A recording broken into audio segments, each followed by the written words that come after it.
شخص کی کہانی ہے جس نے سچے دل سے توبہ کی۔ خدا نے اسے بیٹے کو ایک درویش کی دعاؤں سے صحت مند کی زندگی عطا کی اور آج وہ ایک بہت بڑی کمپنی کا مالک ہے، اور اس کے والد جن کا نام رانا آصف ہے، خدا کی مخلوق سے کس طرح کام آ رہے ہیں، اس کہانی کو پیش کرنے کی جسارت کر رہا ہوں۔ میں چند ماہ پہلے ایک شادی میں شرکت کے لیے کراچی گیا۔ وہاں پر میرا دوست الطاف قادر بھی اٹلی سے آیا ہوا تھا، جس کی چند ماہ سے کوئی خبر نہیں ہے۔ ہم دونوں نے ایک روز صدر کی مشہور دکان سے نہاری کھائی، جس کی نہاری بہت مشہور تھی۔ رات کو کھانے کے لیے کوئی سیٹ خالی نہیں تھی، باہر ایک لمبی سی لائن بھی لگی ہوئی تھی۔ خیر، ہمیں مالک دکان کے سامنے سیٹ خالی ہونے پر مل گئی۔ حالانکہ بہت زیادہ ریٹ تھے، لیکن لوگوں کے پاس پیسہ اپنی ذات پر خرچ کرنے کے لیے ہے، لیکن کسی غریب کو ایک وقت کھانا کھلانے کے لیے نہیں ہے۔ پھر ہم نے بیرے سے پوچھا، یہ باہر لمبی سی لائن لگی ہوئی ہے، یہ کون لوگ ہیں؟ کیا مالک کی طرف سے ان کو مفت کھانا تقسیم ہوگا؟ اس نے آہستہ سے کہا، وہ سامنے جو مالک بیٹھا ہے، یہ تو کسی ایک کو کھانا مفت نہیں کھلائے۔ کافی عرصہ اسی ٹائم ایک آدمی خاموشی سے آتا اور مالک کو رقم دے کر چلا جاتا ہے، لیکن آج اس شخص کو کسی نے نہیں دیکھا۔ لائن ختم ہو جاتی ہے مگر کھانا ختم نہیں ہوتا۔ بڑی برکت ہے اس شخص کی کمائی میں، جو بھی ہے اس دور کا درویش ہے۔ خیر، ہم لوگ نہاری کھانے میں مصروف تھے۔ اسی اثناء میں سادہ سے کپڑوں میں ایک آدمی بیگ لے کر مالک کے پاس آیا۔ مالک اس کو لے کر اندر کمرے میں چلا گیا۔ جو مالک دکان کسی گاہک کو خاطر میں نہیں لا رہا تھا، وہ اس کی عزت و احترام سے رخصت کر کے باہر تک آیا۔ جیسے عموماً ہم ہر ایک کو غلط رویے سے دیکھتے ہیں، میری بھی سوچ ایسی تھی۔ جب ہم کھانا کھا کر باہر آئے تو وہ بھی شخص باہر ضرورت مند لوگوں کی لائن میں کھڑا تھا۔ نہ چاہتے ہوئے میں نے کہا، یہ کون آدمی ہے جس کو مالک دکان نے اتنی اہمیت دی؟ وہ خود لائن میں اپنی باری میں کھڑا ہو کر کھانا لینے کے لیے کھڑا ہے۔ میں نے ضروری کام کا بہانہ کیا، کل شادی والے گھر ملاقات کا وعدہ کر کے الطاف ٹیکسی میں بیٹھ کر چلا گیا، اور اتنے میں ایک شخص ڈبے میں نہاری اور روٹیاں لے کر چل پڑا۔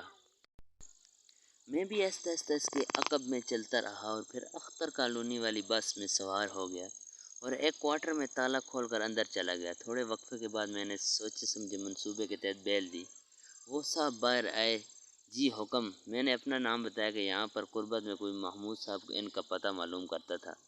وہ مسکراتے ہوئے بولے، آپ صدیقی ہو کر جھوٹ بولتے ہیں، آپ تو میرے پیچھے صدر سے کر رہے ہیں۔ بیر کہ بولے، کس قسم کا کی امداد درکار ہے؟ اور مجھے ایک الماری کھول کر بولے، جس قدر ضرورت ہو رقم لے لیں۔ وہ الماری نوٹوں سے بھری تھی اور زیادہ تر نوٹ بڑی رقم والے یعنی 5000 والے تھے۔ نہیں جناب، آپ کی دعاؤں سے میں معقول پنشن لیتا ہوں، اس پر میرا کوئی حق نہیں ہے۔ میں نے کہا، پھر کیا چاہتے ہو؟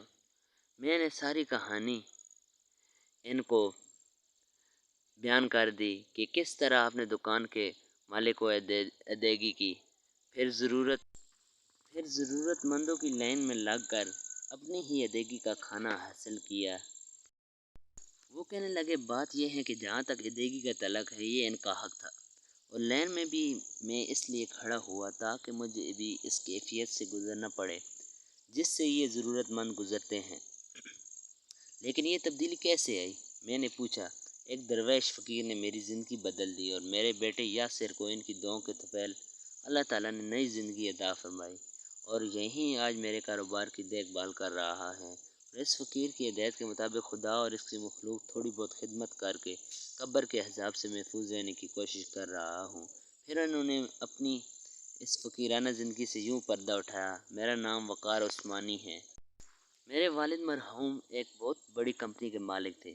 ان کی وفات کے بعد تمام کاروبار اکلوتی اولاد ہونے کی وجہ سے میں مالک بن گیا۔ میری بیوی بھی ایک اعلیٰ خاندان کی پڑھی لکھی اور دولت مند تھی۔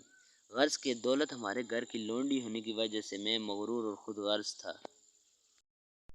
نہ کبھی زکوٰۃ خیرات کی تھی اور نہ اپنے سے غریب رشتہ داروں سے۔ رانا تو درکنار ان کو اپنے گھر آنے پر ذلیل کر کے گھر سے نکال دیتا تھا۔ میرا ایک بیٹا تھا، میں نے اس کو اعلیٰ تعلیم دلوائی، لیکن اچانک اس کو ایک دم عجیب و عجیب بیماری لگ گئی۔ وہ زور سے چلاتا اور اس کا درد سے برا حال ہو جاتا۔ میں نے پاکستان اور یہاں تک کہ باہر کے ممالک کے ڈاکٹروں کو دکھایا، مگر میرا بیٹا چند ماہ میں سو کر ہڈیوں کا ڈھانچہ بن گیا اور ڈاکٹروں نے جواب دے دیا کہ یہ چند ماہ کا مہمان ہے۔ پھر مجھے اپنے خدا کی یاد آئی اور خدا نے مجھے غرور کی سزا بیٹے کی بیماری کی صورت میں دے دی۔ جب وہ پکڑتا ہے تو کوئی چھڑانے والا نہیں ہوتا۔ میں اور بیوی رو رو کر اپنے گناہوں کی معافی طلب کرتے۔ میں نے زکوٰۃ خیرات دینی شروع کر دی۔ ماہ رمضان میں نے اور بیوی نے پورے روزے رکھے اور اللہ تعالیٰ معافی کے ساتھ یہ دعا کرتے، یا اللہ ہمارے بیٹے کو کم از کم عید تک زندہ رہنے دینا۔ 27ویں رمضان میں اور میری بیوی روزہ افطاری کے لیے دسترخوان پر بیٹھے تھے کہ اچانک کسی نے بیل دی۔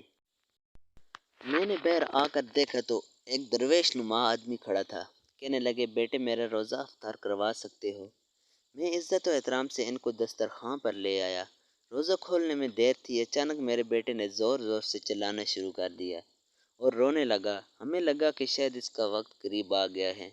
میں اور میری بیوی دیوانہ وار روتے ہوئے اس کے کمرے میں داخل ہوئے اور وہ درویش آدمی بولا، حوصلہ کرو، اللہ تعالیٰ پر بھروسہ رکھو، کچھ نہیں ہوگا، آپ لوگ باہر جائیں۔